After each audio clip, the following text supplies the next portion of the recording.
예. 영을 따르지 않으면 우리 육신은 무조건 뭘 따라가려고 그래요? 육을 따라가려고 하기 때문에 절대로 영을 따라갈 수 없게 만든다는 거죠.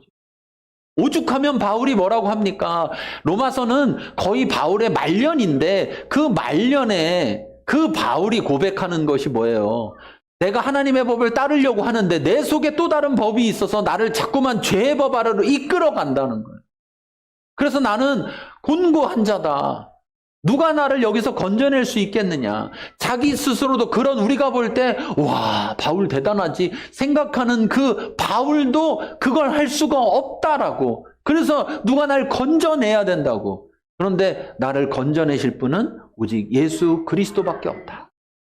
그렇게 고백하고 있는 거예요. 여러분 분명히 알아야 됩니다. 초청을 하셨습니다. 하나님 우리를 초청하셨어요. 하나님의 백성으로. 더 나아가서 하나님의 자녀가 되도록 초청하셨어요. 그 초청은 우리가 죄인이라는 것에서 시작하죠. 네. 우리가 죄인이라는 것. 모든 사람이 죄를 범하였음에 하나님의 영광에 이를 수가 없었다는 거예요. 죄인이었는데, 그런데 그 죄인인 우리를 하나님은 사랑하셨대요. 우리가 사랑받을 만한 뭘 해서가 아니고 그냥 죄인이야. 죄인이라 그냥 죽을 수밖에 없는데 그런데도 하나님은 사랑하셨대요. 왠지 아세요? 하나님이 만드셨으니까. 하나님은 그걸 이렇게 표현했어요. 내가 너를 낳았도다. 간혹 보면요. 사람이 아닌 사람이 있어. 자식을 낳았는데 낳았으면 얼마나 사랑해야 되잖아요. 그쵸? 근데 사랑을 안 하는 사람들이 있더라고. 게임하느라고 애를 팽개쳐 놓고서는 게임하러 갔다 오니 애는 죽었어. 뭐 그런 일도 있고.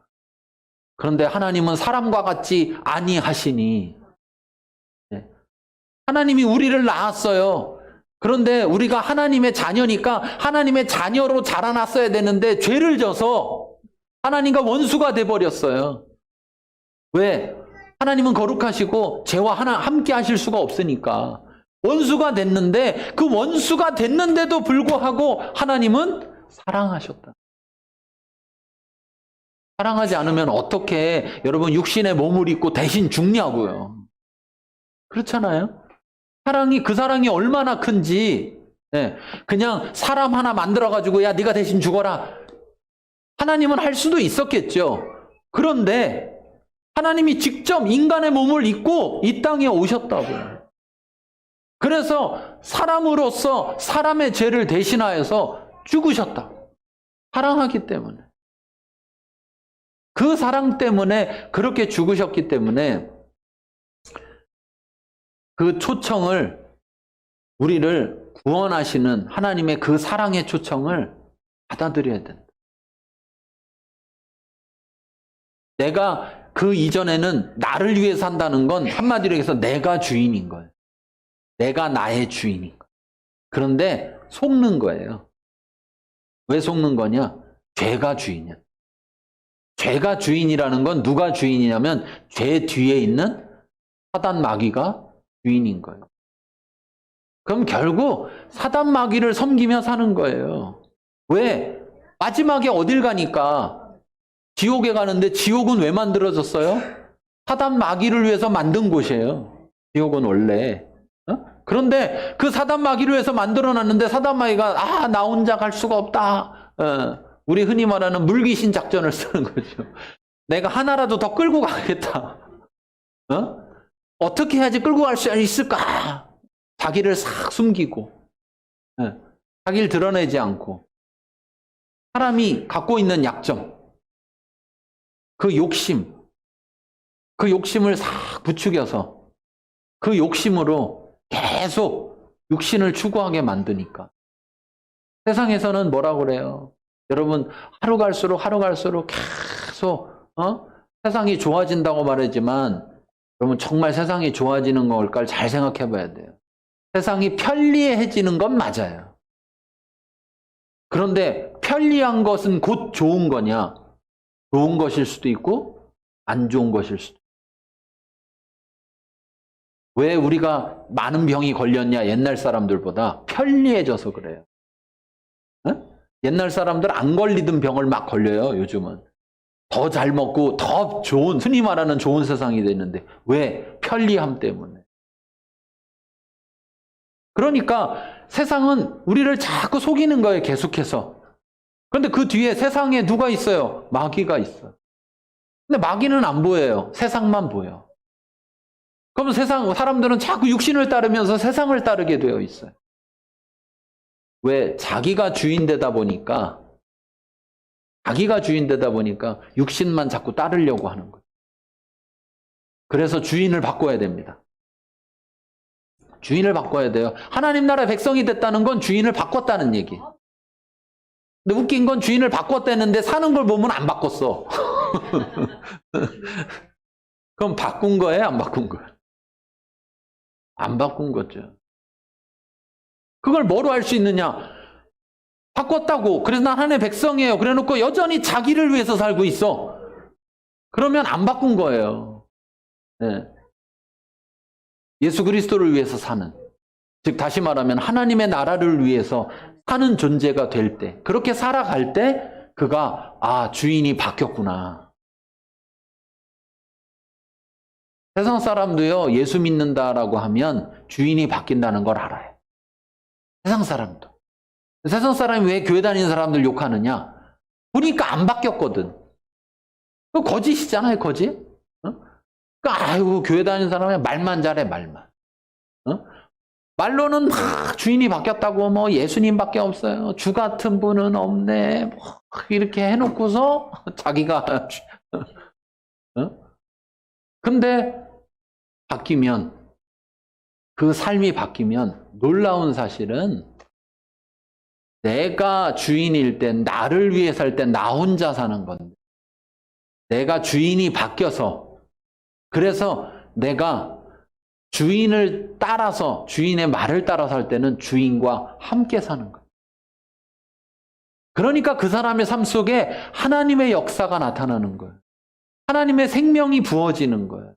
하나님의 공급하심이, 하나님의 보호하심이, 하나님의 인도하심이, 그걸 통해서 하나님이 영광 받으시는 그러한 삶이 나타나고, 그래서 세상 사람들이 볼 때, 와, 주인이 바뀌었다더니 진짜네?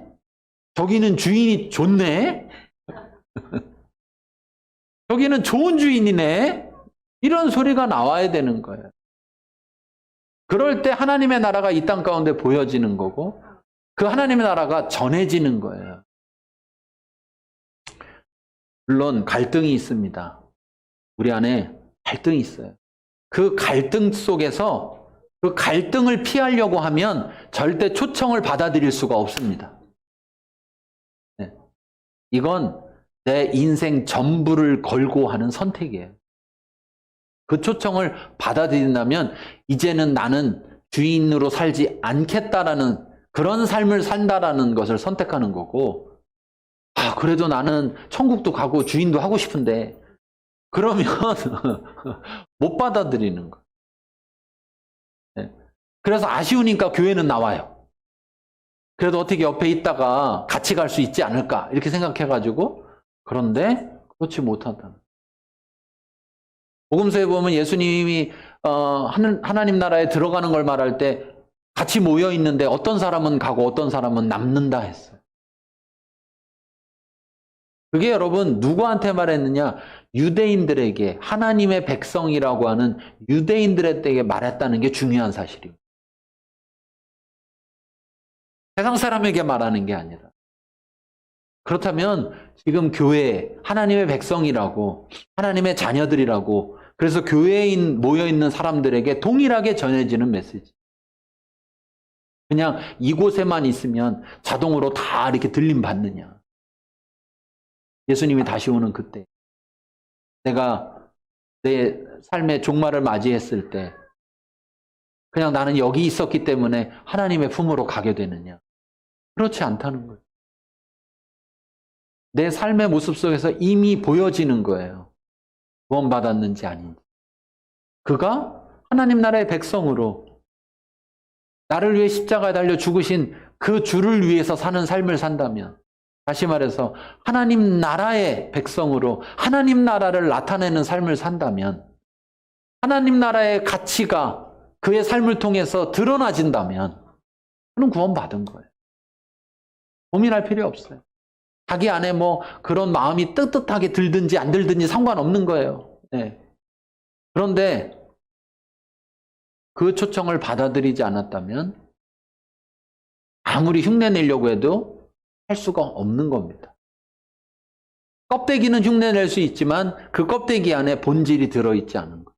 주인이 누구냐? 이렇게 물었을 때 내가 아무리 여기 와서 예배드리고 아무리 헌금을 하고 아무리 나가서 막 전도도 하고 다른 사람도 데려오고 뭐를 했다 하더라도 그 껍데기 속에 누가 주인이냐라고 물어볼 때 여전히 내가 주인이라면 그건 가짜인 거예요.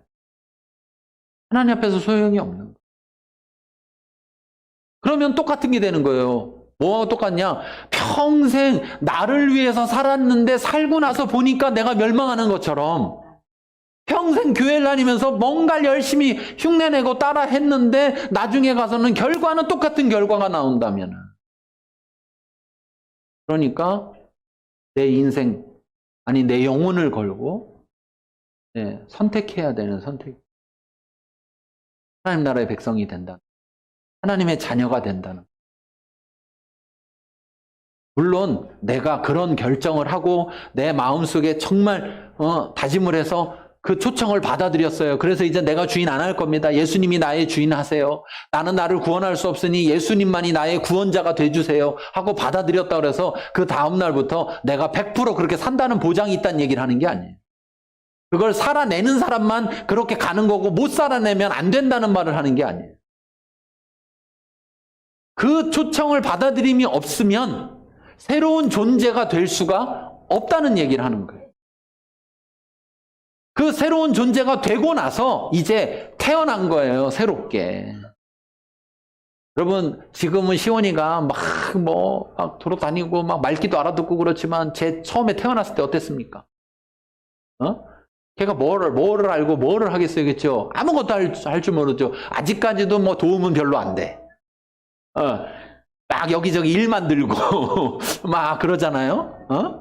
그러니까 하율이까지도 아직은. 근데 문제가 아니에요. 왜? 그때는 그런 거예요. 우리 다 알잖아요, 그쵸? 여러분, 애가 예배 때 너무 조용하면 이상한 거예요. 아니, 짧은 시간도 아니고 우리가 예배를 길게 드리는데 그 긴 시간 동안에 애가 너무 그냥 계속, 그럼 뭔가 좀 이상하다고 봐야 돼. 애가 아픈가? 무슨 일이 있나? 이렇게 생각을 해야지. 왜? 아이들은 그만큼 집중할 수가 없으니까. 무슨 얘기냐? 하나님이 우리가 새로 태어났는데 청년처럼 뭘 하라고 하겠냐는 거지. 우리보다 하나님이 더 잘 아시는 분인데. 그리고 우리가 새로운 존재는 됐지만 어떻게 살아가야 될지 우리 스스로 잘 알지도 못하고 살아낼 만한 능력도 없기 때문에 성령으로 오셔서 우리와 함께 하신다는 거예요. 그리고 우리에게 인도하신다는 거예요. 하나님 말씀을 읽을 때 깨닫게 하시고 우리가 그 말씀대로 살아가려고 할 때 우리가 그렇게 살아갈 수 있도록 우리를 도우시고, 그럼에도 불구하고 또 넘어질 수도 있고 또 잘못된 선택을 할 수도 있지만 그럴 때 다시금 이렇게 세워주시고 다시금 붙들어서 바른 길로 갈 수 있도록 인도하시고, 그것을 통해서 우리가 점점점 예수님을 닮아가도록 자라가게 하시는 것이고, 그 속에서 하나님의 나라가 우리를 통해서 전해지는 것이죠.